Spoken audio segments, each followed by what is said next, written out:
What's up, Algebra 2? It's Ryan. Today we're going to be going over graphing quadratic functions. So quadratic functions are a big topic in Algebra 2, and it's going to be expected that you know and are fluent with quadratic functions in subsequent math classes. So it's really important that we are familiar with it and can manipulate quadratic functions and graph them. Also, quadratic functions are a big topic on SAT math problems. The College Board really likes them, so it's important that we learn it in school in Algebra 2, and we can apply that to the SAT too.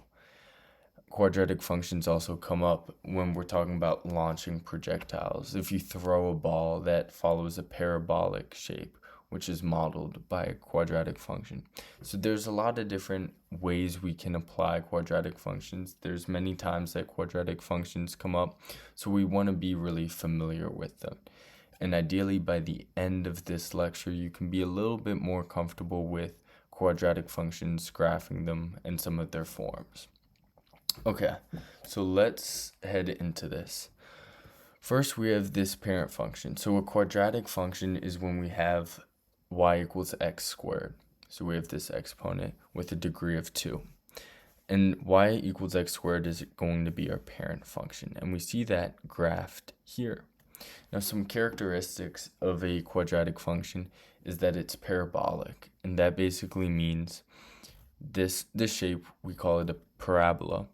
It's basically like a U shape, right? And we also see that it's symmetric. So I can draw a line down the middle of this parabola, and basically whatever is on this side, if I reflect that across that line, which is called the axis of symmetry, I should get the other side of the parabola. We also notice that it has a maximum or a minimum value. So our parabola can, for example, in this case, it opens up. So it goes towards positive infinity in this direction. But we have a minimum value down here at 0, 0. So that's going to be our minimum value. But we can also have a quadratic function that opens downwards. So that would be y equals negative x squared. We'll talk a little bit more about why it's y equals negative x squared. Sorry, that isn't great. Yeah, I'm just going to redo that real quick. But it will look something like that. That is y equals negative x squared. And we see that it has a maximum at 0, 0. So let's go into some of the forms. In this lecture, we're going to be going over standard form, vertex form, and intercept form. And let's start with standard form. So standard form is y equals ax squared plus bx plus c. And we see these, we see a, b, and c. And these are constants. So these are, when I talk about the a term, that's going to be a number, let's say like 2 or 5 or negative 1/2, that we're going to be multiplying by x squared. When I talk about the b term, that's going to be the coefficient of x. So whatever we're multiplying by x. And the c term is going to be basically the constant we're adding on at the end. Now, this a term is of special significance because it determines two things. One, it determines whether it opens up or down. So in this case, this is y equals x squared. So this is, we can say this is y equals positive 1 times x squared. So we see that it's opening up. And here, this is essentially y equals negative 1 x squared. So our a value is negative 1, so it's opening down. So if it's negative, we have a upside down u. If it's positive, we have a u that opens up. But also the value of a, the absolute value of a, meaning the magnitude towards 0, determines basically the width of our graph. So for example, if we were to have our our absolute value of a to be less than 0, as is such in this case, we would have a wider graph, so something that looks like this. So our a value is basically determining whether we're vertically stretching or compressing. So if it's equal to, our absolute value of a is equal to 1, we'd have something that looks like this red graph, this blue graph, this original graph with this blue graph. If the absolute value of a is greater than 1, then that means it's going to be more narrow. So we're going to vertically stretch this. Something like that. And these are just sketches. Right. Okay. So let's go over some parts of a parabola. One, we have the axis of symmetry. So the axis of symmetry is this invisible line. We graphed it here. Basically, that means we should be able to take one half of the graph on the side of the axis of symmetry and reflect that over the axis of symmetry to get the other side. We also have these x-intercepts, which basically are when the parabola, the function, intersects the x-axis, which is this horizontal axis. You'll also hear them referred to as solutions or zeros. We also have this vertical axis, the y-axis. Whenever the parabola intersects the y-axis, we call that a y-intercept. And we have the vertex, which is a point, xy. Or, if we're talking about vertex form, it might be hk. We'll talk about that a little bit more later. But it is going to be a point, and one thing we should note is that our x value of our x-intercept is going to be equal to our axis of symmetry. Right, that's one thing we should know. Also, a note on x-intercepts, we can either have 2, 1, or 0 x-intercepts. We can't have any more, any less. So 2, 1, or 0. Okay, so let's first talk about standard form. That's when y equals ax squared plus bx plus c. Now, if we're graphing a function in standard form, and by the way, standard form is any time for any polynomial where our degree, basically our exponent, is decreasing in subsequent terms. But anyways, in this case, if we have a quadratic in standard form, as such in y equals 2x squared minus 4x plus 6, the first thing I would do is find the axis of symmetry. And the way we do that is through this formula. X equals negative b over 2a. So first, what we want to do is we want to find, and it's good practice to find the values of a, b, and c.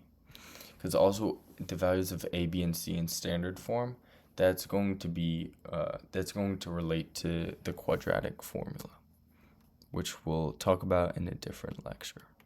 But first of all, our a value is our coefficient of our x squared term.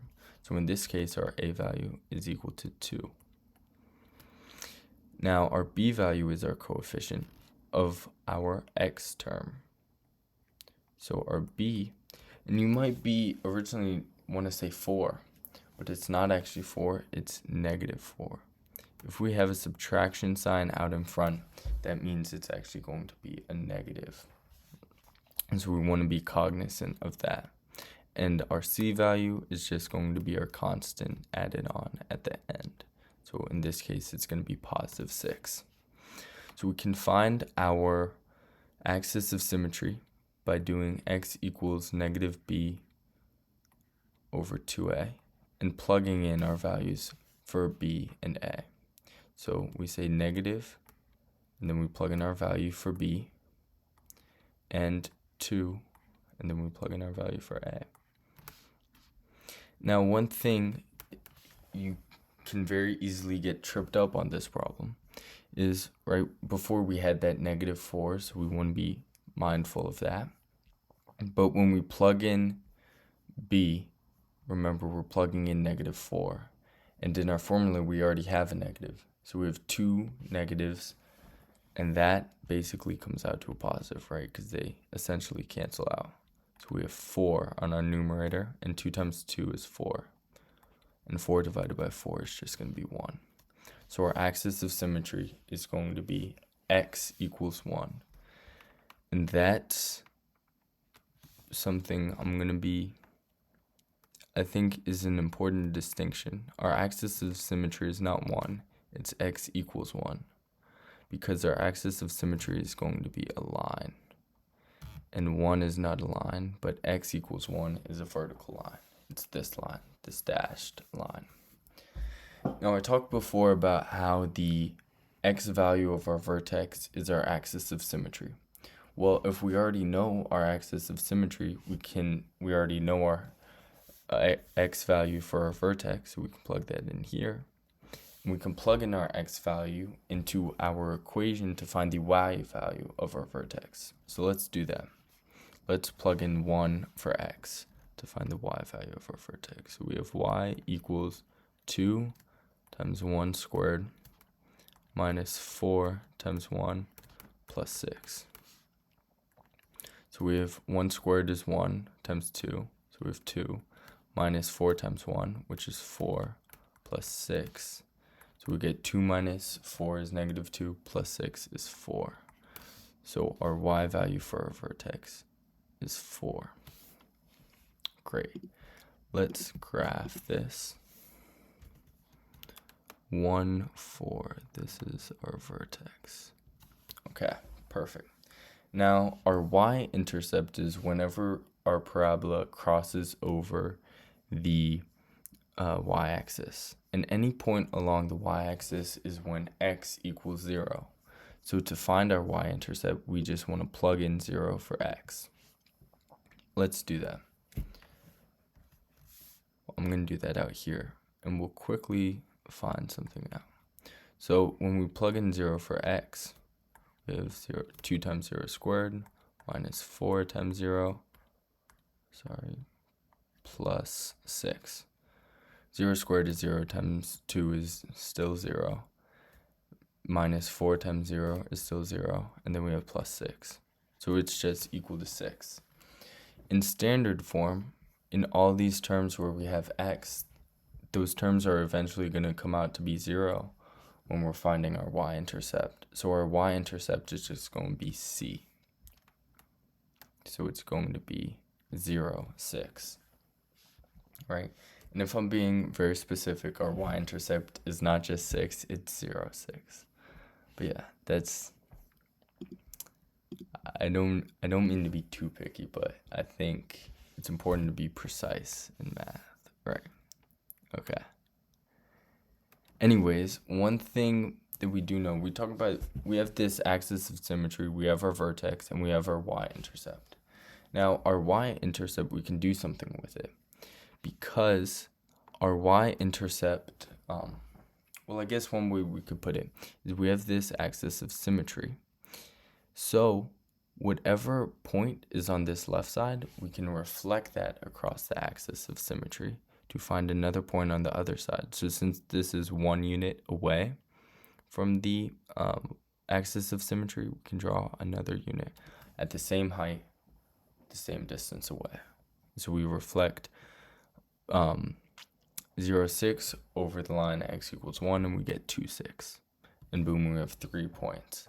Now, for a quadratic, I'd recommend you to choose 5 points. Get 5 points so you can graph it and get a good idea of it. So let's plug in another point. Let's plug in 3. So y equals 2 times 3 squared minus 4 times 3 plus 6. So 3 squared is 9 times 2 is 18 minus 4 times 3, which is 12, plus 6.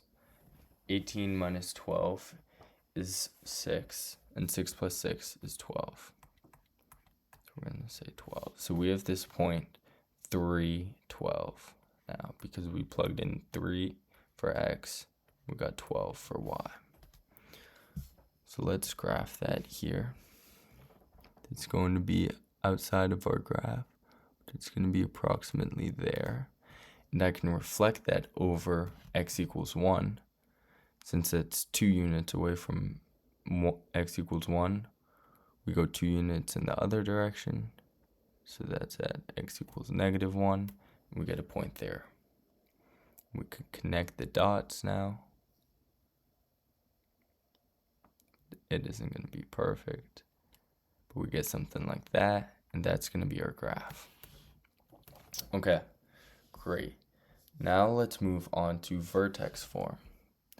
So vertex form, intuitively as the name indicates, directly gives us our vertex. And it gives, our vertex is going to be hk, as we see here. And that's ingrained in our formula, in our equation. So one thing that we want to remember, so h is going to be the x value of our vertex, and k is going to be the y value of our vertex. And we'll talk a little bit more about this as we go into transformations. But one thing you should know about vertex form is that in our formula, we have x minus h. So for example, if I were to have x plus 3, what would h equal? Well, h would equal -3 because we already have a negative ingrained in that equation. So it's going to be x minus -3. So h equals -3, and that gives us x plus 3, if that makes sense. So let's look at this bottom equation and try to find values for h and k. Well, we have x minus 4, x minus h. So h is going to be equal to 4. And k is going to be equal to what? Well, we're subtracting 2 at the end, so k is going to be equal to -2.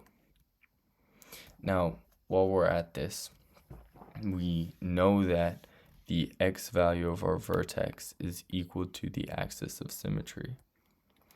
So our axis of symmetry is going to be x equals 4, because our axis of symmetry is x equals h. So let's first draw our axis of symmetry right along this line.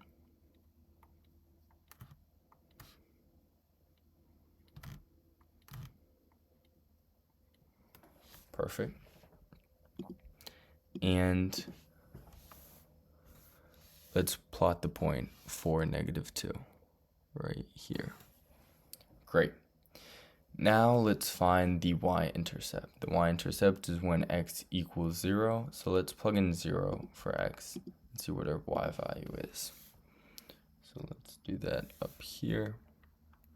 Y equals 1/2 0 minus 4 squared minus 2. Well, 0 minus 4 is -4. So we're just going to write that, this step. Minus 2. And -4 squared is going to be positive 16. Right? Because when we square something, that's multiplying by itself. So -4 times -4 is positive 16. And positive 16 times 1/2 is 8. So we have 8 minus 2. And that's going to be 6. So we get 0, 6 as a point. Because when we plugged in 0 for x, we got 6 as a y value. So let's graph that here. And what can we do with that point? We can reflect that over the axis of symmetry. Right, this is 4 units away from the axis of symmetry, so we go 4 units in the other direction at the same height. We get that point, 8, 6. Now let's choose another point to get a better idea of this graph, because we do want 5 points. Let's choose 2. Okay, so y equals 2 times 2 squared. Sorry, my bad. In my brain, for some reason, I was thinking back to that last question. That's my bad. Okay, so y equals 1/2, and then it's 2 minus 4 squared minus 2. Okay, great. Well, 2 minus 4 is -2, so we're going to do 1/2 over -2. Or sorry, not 1/2 over -2. 1/2 times -2 squared minus 2. -2 squared is 8. Or sorry, Lord. -2 squared is +4. +4 divided by 2 or multiplied by 1/2 is 2. 2 minus 2 is 0. So we get 2, 0 as a point. Let's graph that right here. And we can reflect that over the axis of symmetry for 6, 0, 2. And now we can graph this function and connect the dots.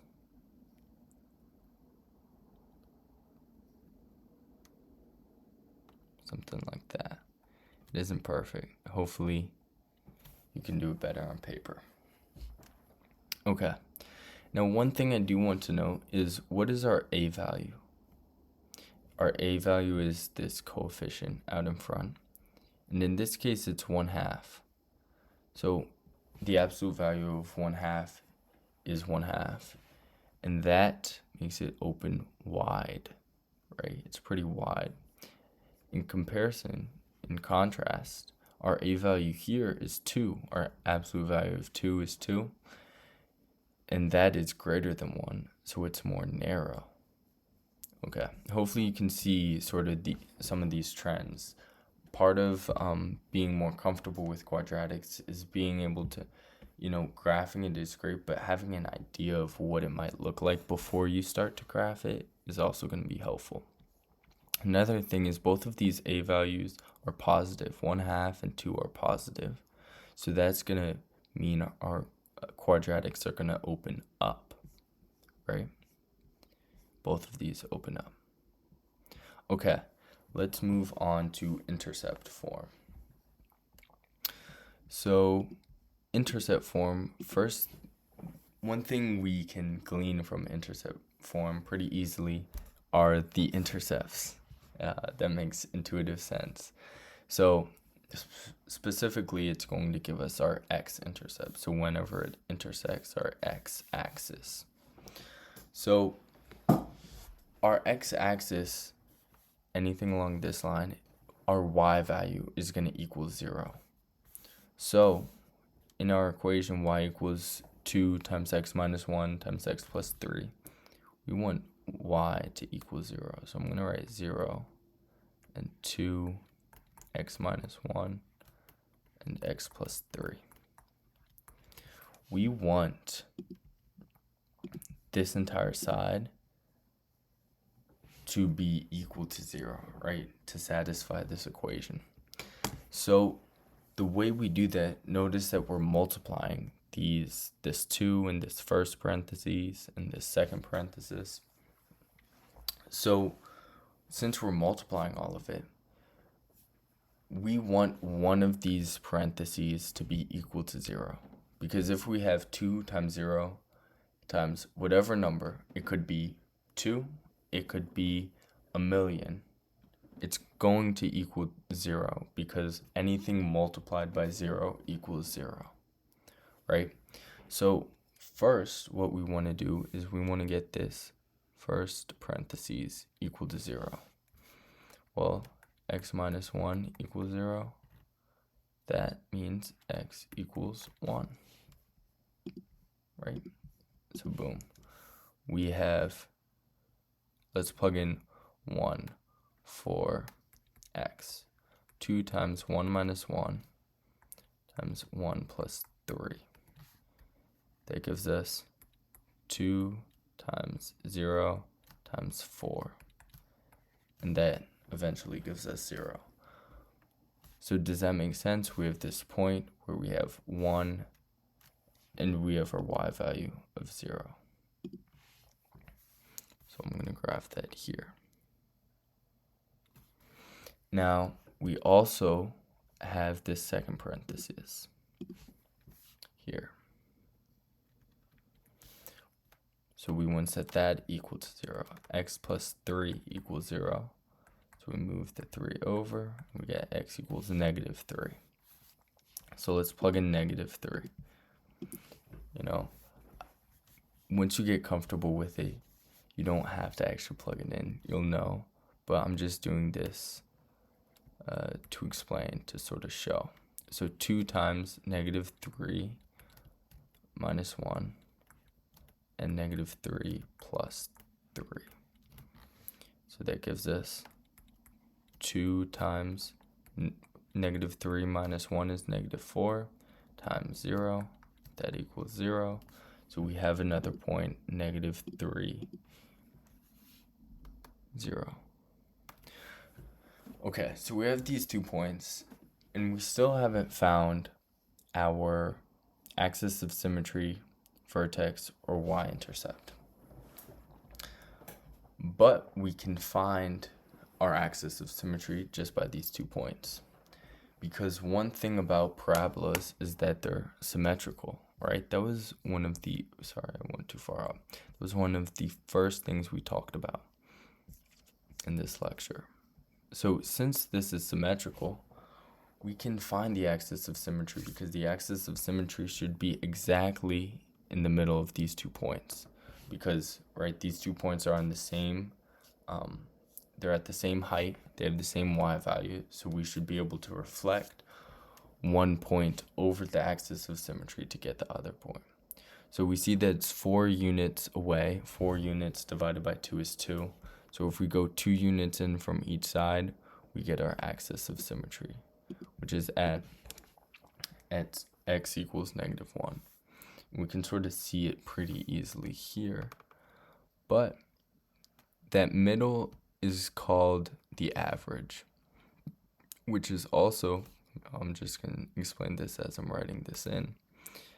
That average is also called a mean. And since we have 2 points, we find the mean, or the average, or the middle, by adding those 2 points and dividing by 2. That's the case when we only have 2 data points, right?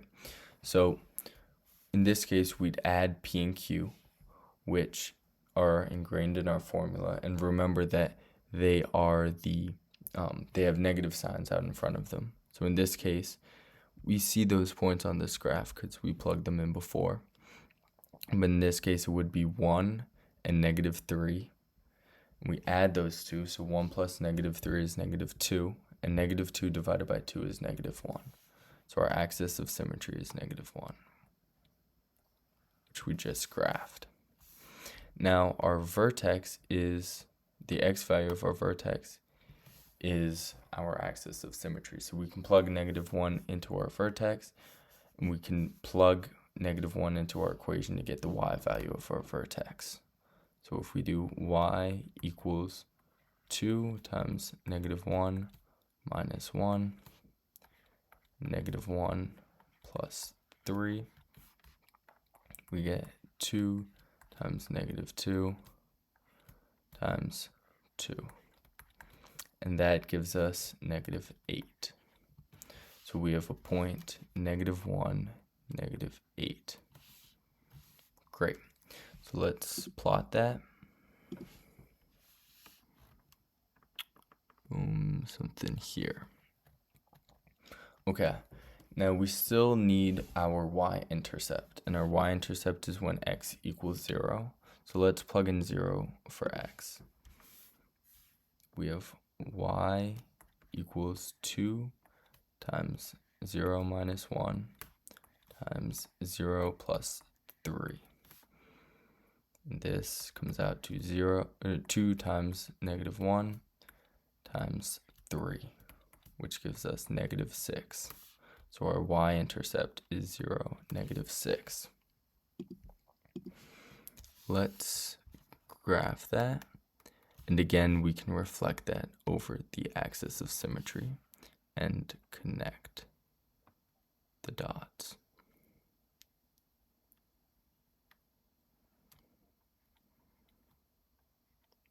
Perfect. Okay, great. And one thing we can notice is, in this case, what's our a value? What's our coefficient out front? It's positive 2. So since it's positive, it's opening up. Since it's 2, the absolute value of 2 is 2. And since that's greater than 1, we see that it's pretty narrow. Okay. We're going to quickly go over using a graphing calculator. Specifically, we're going to go over TI-84. So being fluent and knowing how to use a graphing calculator is super important. Say for example, in the AP Calc exam, half of the test is going to be, you're going to be able to use the calculator. In the AP Stats exam, AP Statistics, in my opinion, a big portion of it is knowing how to navigate your calculator and use all of the functions in it and maximize the capabilities that your calculator provides. So here we're going to learn how to basically use our calculator to help us with quadratics. So if you press y equals on the top left of your TI-84 calculator, you get this screen and you can plug in equations. And how, by the way, how you get an x is just by this, or a variable x, is just by this button. It's sort of to the right of alpha. It's sort of in the center near the top. And you can plug in your equation into there. And if you press graph, which is top right, you can see it. You can see it graphed, and that can help you visualize it. Now you can find specific points by using the value function. So once you have that graph, you can do second calc, and which is second, and then the trace button. And you can press value from there, and that basically allows you to plug in any x value and for the calculator to tell you the y value. So you don't have to actually do it by hand. You can also find the zeros or the x-intercepts or the solutions by pressing second calc and and pressing 0. You can find the minimum or the maximum depending on whether it opens up or down. So it will tell you the vertex. And you can also find the x-intercepts through a different method if you want to graph y equals 0, which is going to be this x-axis. And you can press second calc after you graph it to find the points in which that line, that x-axis, intersects your parabola. So yeah, hopefully by the end of this lecture, hopefully you've become a little bit more comfortable with quadratics, some of its forms, graphing it, learning how to use a graphing calculator to assist you in this. And yeah, if you have any questions, go to your teacher, go to Mr. Whitaker. Please come to me. I'm really happy to help. Use me as a resource. You can go to the tutoring center, and you can also use online resources. There's a plethora of resources online, so definitely take advantage of that. Great, thank you. See you next time.